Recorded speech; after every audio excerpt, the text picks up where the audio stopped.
everyone. I am Kiran from Make Medical Easy.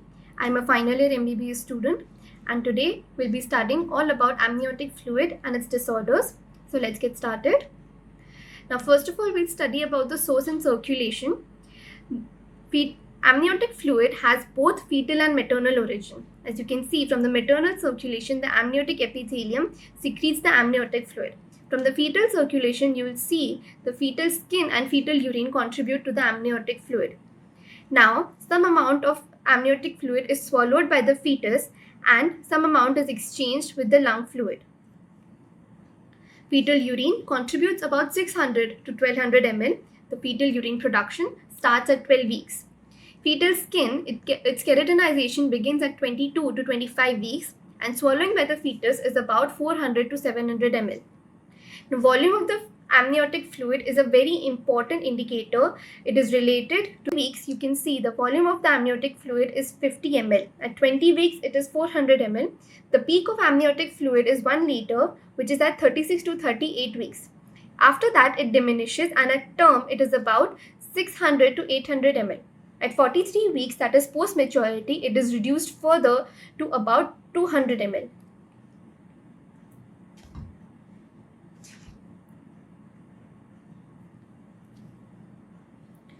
Color of the amniotic fluid is a very important part. In the early pregnancy, physiologically, it is colorless. Near term, it becomes pale straw colored due to the exfoliated and epidermal cells from the fetal skin.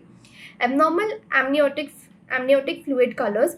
Green, it indicates the meconium stained, and it indicates fetal distress, breach, transverse lie. It is very important. It is a very important color. It is a very important indication. The golden color, it is seen in Rh incompatibility due to excessive hemolysis and increased production of bilirubin. Due to excessive hemolysis, there is increased production of bilirubin, which gives us golden color of the amniotic fluid. Greenish yellow or saffron is seen in post-maturity. Dark colored is seen in accidental hemorrhage due to contamination of the blood. Dark brown or commonly known as tobacco juice color is seen in IUD, that is intrauterine death. It is seen due to frequent presence of the old HbA blood. Now see, these are the different types of amniotic fluid colors. Green, which is seen in meconium. Light brown, that is tobacco juice color. Black. Now, the clinical importance of amniotic fluid is it gives us information about the well-being and maturity of the fetus. If we give an intraamniotic instillation of chemicals, it can be used as a method of abortion. Rupture of the membranes with drainage of liquor is a helpful method for induction of labor. Amniotic fluid index is very useful in knowing the volume of the liquor amni. Now, how do we measure the volume of the amniotic fluid? Two methods are, first of all, the amniotic fluid index AFI, and second is the single largest vertical pocket or deep vertical pocket. In AFI, we divide the whole abdomen in 4 quadrants. In each quadrant, we measure the largest vertical pocket. As you can see in this ultrasound, the vertical pockets are measured and all these are added up and that gives us the amniotic fluid index. The normal range of AFI is 5 to 24 centimeters. Less than 5 is oligohydramnios. More than or equal to 25 centimeters is polyhydramnios.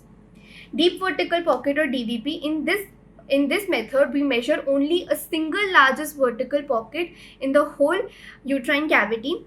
The normal range is 2 to 8 centimeters. Less than 2 centimeters indicates oligohydramnios. More than 2 centimeters indicates polyhydramnios. Now, we'll study about polyhydramnios. In this condition, the amniotic fluid is more than 2 liters. The etiology is very important. First of all, we know about the fetal anomalies. Now, basically in fetal anomalies, there is either problem in swallowing of the fetus or there is increased production of urine by the fetus. Both of these increase the amniotic. First of all, there is anencephaly. In anencephaly, as we know, there is absence of skull.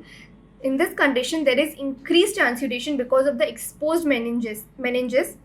There is absence of the fetal swallowing effect, suppression of the ADH hormone. which causes excessive urination. Open spina bifida, in this condition also there is increased transudation from the exposed meninges. In esophageal or duodenal atresia, there is decrease in the swallowing effect by the fetus. In facial clefts also there is interference in the normal swallowing. In Hydrops pitta, which is often seen with polyhydramnios, it is due to Rh isoimmunization and aneuploidy.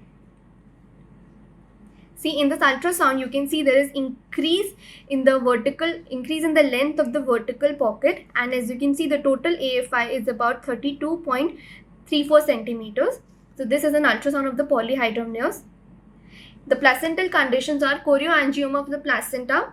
There is increased transudation. Multiple pregnancies in multiple pregnancies there is also frequent polyhydramnios, more commonly seen in the monozygotic twins, and in twin-twin transfusion syndrome, recipient twin develops polyhydramnios. The types of polyhydramnios are, on the basis of the duration, there can be acute and chronic, and on the severity, there can be mild, moderate, and severe. On the basis of time, chronic, it develops gradually, and the patient is not very much inconvenienced. The patient does not complain very much. And in acute, it is a very rare condition. There is sudden onset within few days. On the basis of severity, in mild condition, the DVP is more than 8 to 12 In mild condition, DVP is more than 8 to 11 centimeters. In moderate, DVP is more than 12 to 15 centimeters, and in severe, DVP is more than or equal to 16 centimeters. Polyhydramnios. In this condition, the patient complains of feeling dyspneic in lying down position or in supine position. So in supine position, the gravid uterus pushes towards the diaphragm, which causes difficulty in breathing. There can be seen evidences of preeclampsia, edema, hypertension, proteinuria. The abdomen is enlarged, globular. Skin is tense, shiny with large striae. Height of the uterus is more than the gestational age. The fluid thrill can be elicited in all directions over uterus. Girth of the abdomen is increased. Fetal parts cannot be well defined due to the increased fluid, and various maneuvers which are performed to see the fetal parts, which side is the spine and which side are the limbs, cannot be seen very easily, and external ballotment can be elicited more easily. As you can see here, this is a depiction of the external ballotment. Here, from one hand, the examiner pushes on the abdomen, and it can be felt on the other side. This is felt very easily in case of polyhydramnios due to increased fluid. Fetal heart sounds cannot be heard properly on auscultation, but they are picked up on Doppler. The cervix when examined is seen as pulled up, dilated, bulged, and the membranes can be felt. Investigations done are USG, we should know the AFI, the lie, and the presentation of the fetus, fetal congenital malformations and anomalies. Blood groupings and blood tests have to be done, ABO and RH grouping, to rule out the hydrops fetalis and fetal ascites. Postprandial sugar is done because in case of diabetes in pregnancy, the child born is generally a macrosomic child or a big baby child, as we say. So that can also be the case. In amniotic fluid, the alpha fetoprotein is increased in open neural tube defects. The complications which are seen are, the maternal complications are, during pregnancy there can be preeclampsia, malpresentation and presence of floating head, preterm labor, accidental hemorrhage. During labor, early ruptures of membrane, cord prolapse, increased operative delivery, retained placenta, postpartum hemorrhage and shock. Fetal complications are, there can be increased perinatal mortality, there can be cord prolapse, hydrops fetalis. Management of chronic polyhydramnios is done in the ways we can manage chronic polyhydramnios are, in mild cases where the DVP is 8 to 11 centimeters, it does not require any treatment, only bed rest and assurance to the patient. In severe cases, these are where the DVP is more than 16 centimeters. These are considered as high risk patients. The treatment principle here is to relieve the symptoms, treat the underlying cause, and avoid and deal the complications. Polyhydramnios can be transient or persistent. Polyhydramnios can be transient or persistent. Transient in the sense because at the term, the amniotic fluid physiologically also decreases. In persistent cases, you should investigate for the fetal anomalies. Now, the steps for treating are supportive treatment, bed rest, and treatment of the underlying conditions. Saldenac 200 mg every 12 hours can be given. It is optional. It is a COX-2 inhibitor. It reduces the fetal urine output. Investigations should be done to rule out the fetal abnormalities and complications, and further management should depend upon the response on the treatment, period of gestation, presence of fetal anomalies, and associated complications.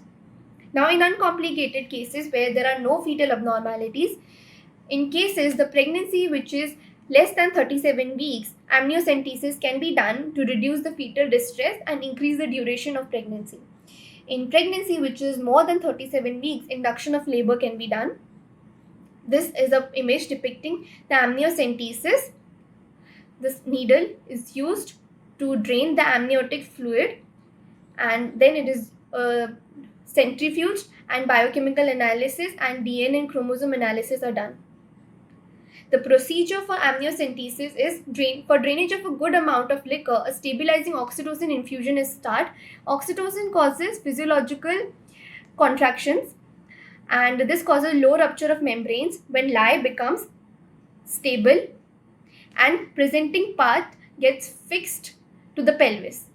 This minimizes sudden decompression and separation of the placenta. Now, in cases where there is presence of congenital fetal anomalies, termination of the pregnancy irrespective of the duration of the pregnancy is recommended. Now, this is a flow chart of the management of chronic polyhydramnios. See, all these tests, that is postprandial sugar, GTT, HbA1c, serology, red cell antibodies, ABO, RH, targeted USG for fetal anomalies, all should be done. When no fetal abnormalities are seen, response to the treatment, if transient, it is to continue the pregnancy and management of the complicating factors. If maternal distress is present and it is a persistent case, less than 37 weeks, amnio reduction.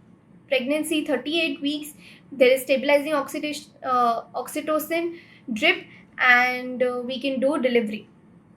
Now, in fetal abnormalities where they are present, you should refer to the maternal fetal medicine unit, and pregnancy termination or delivery is the option. Now, we'll study about the oligohydramnios. In this condition, the liquor amna is less than 200 ml, AFI is less than 5 cm, DVP is less than 2 cm.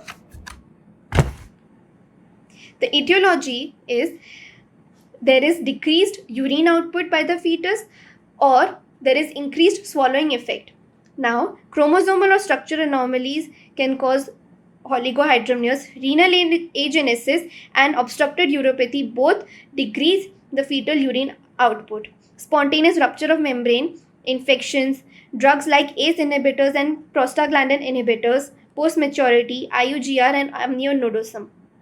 Maternal conditions, hypertensive disorders can cause oligohydramnios, uteroplacental insufficiency and dehydration.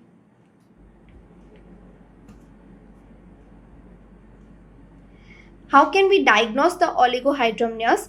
The uterine size is much smaller than the gestational age. Less of fetal movements are possible due to the decreased space, and uterus is seen as full of fetus. Breech is a very common presentation, and IUGR is also seen in these conditions. Now, when doing ultrasound, you can rule out urinary tract abnormality by amnio infusion of 300 ml warm saline. Now, you should see the normal filling and emptying of the bladder. If that is present, it rules out the urinary tract abnormality. Complications which are seen, fetal complications of oligohydramnios are abortion, deformity due to intraamniotic adhesions or compressions, like there can be alteration, deformities due to intraamniotic adhesions or compression, example alteration of the shape of the skull, wry neck, club foot, or amputation. Pulmonary hypoplasia, cord compression, or fetal mortality is also seen in some cases. Maternal complications are there is prolonged labor due to inertia, increased operative interference due to malpresentation, high maternal mortality or morbidity in these conditions. Treatment: oral administration of water increases the amniotic fluid volume. Amnio infusion can be done for meconium liquor. This is a representation of the amnio infusion. The indications are diagnostic, prophylactic, therapeutic. It is done to relieve the cord compression and it dilutes the meconium. That's all for today. Thank you so much for watching.